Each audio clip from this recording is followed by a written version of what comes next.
دیں گے, نہیں چاہیں گے نہیں پیدا کریں گے. ہم چاہیں گے تو اپنے شوہر کے ساتھ تعلق بنائیں گے, نہیں چاہیں گے تو نہیں بنائیں گے, ہماری مرضی. آپ کیا چاہتے ہیں کہ ریپ ہو یہاں پہ لڑکیوں کے؟ لڑکیاں جو ہیں وہ خاموشی سے ظلم برداشت کرتی جائیں؟ ایسا نہیں ہوگا. ہم اپنی مرضی کے مالک ہوں گے, ہم اپنی مرضی کے مطابق اپنے فیصلے کریں گے. محترمہ مجھے ابھی بولنے دیں اس کے متعلق. نہیں جی, آپ نے بول لیا, میری باری. تیسری بات یہ ہے کہ ابھی آپ نے یہ فرمایا کہ جی مشروط اجازت مل گئی, اب تو اجازت ہو جانی چاہیے اور گریسفلی. دیکھیں اس سے زیادہ گریسفلی کیا ہوگا کہ ہم پرم طریقے سے باہر نکلیں, اپنی بات کہیں. اور دوسری جانب سے کیا ہو رہا ہے, یہ گریس کی آپ یہ دیکھیے, اسلام آباد کے اندر بچیوں نے میورل بنایا, ایک تخلیقی اپنی صلاحیتوں کو پرامن طریقے سے استعمال میں لا کر انہوں نے پینٹنگ کی, اور اس کے اندر کوئی فحش بات نہیں تھی, اس میں صرف لڑکیاں پورے لباس میں کھڑی ہوئی تھیں. آپ مجھے بتائیے کیوں لال مسجد کے گنڈوں نے جا کے اس کو ابھی تباہ و برباد کیا؟ ٹھیک ہے ماروی صاحبہ, میں آپ کے پاس واپس آؤں گی. خلیل الرحمان قمر صاحب کافی, میں واپس آتی ہوں. پولیس نے محترمہ میری بات سنیں, ابھی بات کرنے دیں, مجھے بات کرنے دیں. آپ دونوں حضرات سے میری گزارش ہے, میں آپ کے پاس آپ کی باری پر واپس آؤں گی. خلیل صاحب میں آپ کی طرف آنا چاہوں گی. گزشتہ کچھ پروگرامز جو آپ نے کیے میں نے دیکھے, اس میں ایک سب سے بڑا اعتراض جو آپ کو بھی تھا وہ ان نعروں کے اوپر وہ جو بینرز اور پوسٹر اٹھا کر, اور وہ جو ایک گریس ختم ہوتی ہوئی جس کے بارے میں آپ ہمیشہ بات کرتے ہیں, عورت کی گریس کو لے کر آپ ہمیشہ بات کرتے ہیں. تو یہاں پر جو پچھلے سال ہم نے عورت مارچ دیکھی, اس میں ہم نے دیکھا کہ پوسٹرز اور بینرز اور اس پہ کچھ ایسی نامناسب باتیں جس پر ان لوگوں نے بھی اعتراض کیا جو خواتین کے حقوق کے حوالے سے کافی بات کرتے ہیں. تو اب یہ والی چیز تو عدالت نے اس میں سے مائنس کر دی ہے کہ اس طرح کی چیز آپ نہیں کر سکتے. تو اس کے بعد اب آپ کو لگتا ہے کہ اگر خواتین اپنے حقوق کے لیے باہر نکلتی ہیں تو اس میں کوئی مذائقہ نہیں ہے, یا آپ کو اب بھی لگتا ہے کہ یہ اس کی کوئی ضرورت نہیں ہے, شاید اس کو ایویں ایک ایشو بنایا جا رہا ہے, یہ ایشو ہے ہی نہیں؟ اچھا, پہلے تو دونوں پینلسٹ جو میرے ساتھ ہیں ان کو میری طرف سے بڑا بصد احترام سلام میرا, اور آپ دونوں سے گزارش ہے, آپ جب دونوں بات کر رہے تھے میں نے بیچ میں بات نہیں کی. جب میں بات کر رہا ہوں للہ بیچ میں مت بولیے گا, تاکہ پتہ چلے تین پڑھے لکھے لوگ اس موضوع پر بات کر رہے ہیں. آپ کے پاس ایک اوپینین تھا, میں نے اس کو سنا, میرے پاس ایک اوپینین ہے, میں آپ کو سنانے جا رہا ہوں.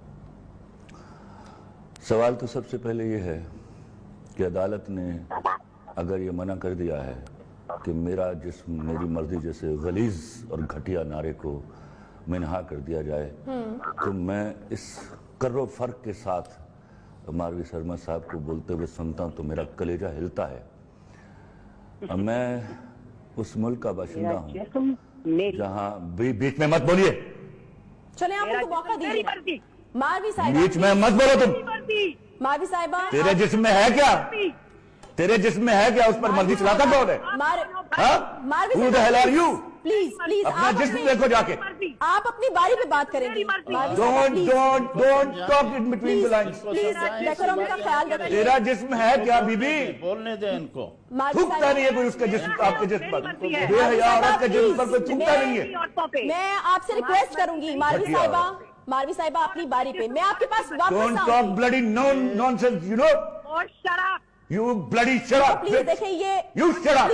پلیز اس فورم میں ہم دیکھیں بہت تہذیب سے بات کریں. اپنی باری پہ امریکہ میں تحقیق کر رہی ہے, بے حیائی کی تحقیق کر رہی ہے. ماروی صاحبہ آپ, تیری ایسی کی تحقیق, ماروی صاحبہ آپ بدتمیزی لگ رہا ہوں. میں نے آپ سے ریکویسٹ کی, بکواس نہ کیجیے گا بیچ میں.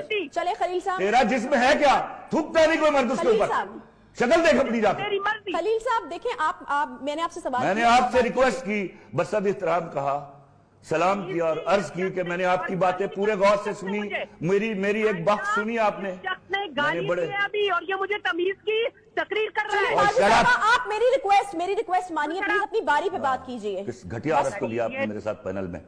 جی خلیل صاحب ان کو چپ کرائیے, میں بات کرتا ہوں. محترمہ بات کرنے دیں ان کو, آپ اپنی بات پوری کریں. ٹھیک ہے, کریں آپ بات. میرا ملک دنیا کے ترقی پذیر ممالک کی نچلی سطح پر ہے. میرے ہاں اتنے مسائل ہیں جو ریزالو نہیں ہو پا رہے فور دی لاسٹ 72 ایئرس. کاش یہ عورتیں نکلتی, قرآن ہاتھ میں لیتی اور کہتی, ہم کلمہ پڑھ کے کہتی ہیں کہ آج کے بعد مرد جو کما کے لائے گا اس میں گزارا کر لیں گی. خدا کی قسم ہم ان کے قدموں میں آنکھیں بچھاتے. یہ باہر نکلتی اپنے, دیکھیے تاریخ گواہ ہے, عورتوں نے مردوں کے حوصلے بلند کیے اور انہوں نے فتوحات حاصل کی, وہ میدان ہو وہ جنگ ہو. آپ باہر نکلتی اپنے بچوں کو ابھارتی کہ اٹھو ایجادات کرو, لوگوں کی بنائی ہوئی چیزوں کے اوپر گزارا کرنا بند کرو.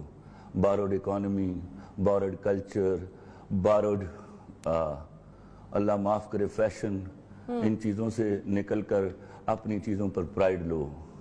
لیکن بدقسمتی کیا ہے, آج مارچ ہو رہا ہے, عورت مارچ. واٹ از دس عورت مارچ؟ کون باشعور مرد ہے, میں بار بار چیخ کے کہہ رہا ہوں, جو عورت کے حقوق کا علمبردار نہیں ہے. اگر کچھ گھٹیا لوگ ہیں تو ہم ان سے لڑنے کے لیے آپ کے ساتھ پہلی صف میں کھڑے ہیں. میں حیران ہو رہا ہوں, آپ فرما رہی ہیں کہ I am divorced, I am happy. او بھائی خدا کے واسطے, میں تو مذہب پر بات ہی نہیں کرتا, یہ تو مولانا صاحب کر رہے ہیں, میں تو مورالٹی کے اوپر بات کر رہا ہوں. اللہ کے واسطے یہ شرعی طور پر تو چھوڑیے, اخلاقی طور پر بھی انتہائی غیر پسندیدہ بات ہے. اگر آپ کو ڈیورس میں خوشی ہے تو شادی کیوں کر رہے ہیں؟ ہم آپ کو مجبور کر رہے ہیں. یہ شادیاں ایک بڑے خوبصورت بندھن تھے جنہوں نے دنیا اور معاشرے چلائے, اور آج ہم کئی معاشرے وہاں تک پہنچے جہاں تک ہم ایسی عورتوں کی, ان 35-36 عورتوں کی وجہ سے نہیں پہنچ پا رہے. یہ کہیں کا ایجنڈا اٹھا کے ہمارے سامنے کھڑی ہو جاتی. میں آپ سے, مجھے بات کرنے دیجیے گا, کیا ظلم ہو رہا ہے عورت کے ساتھ؟ آپ کسی مال پر جائیے, آپ ساری ویمن ویئرز کی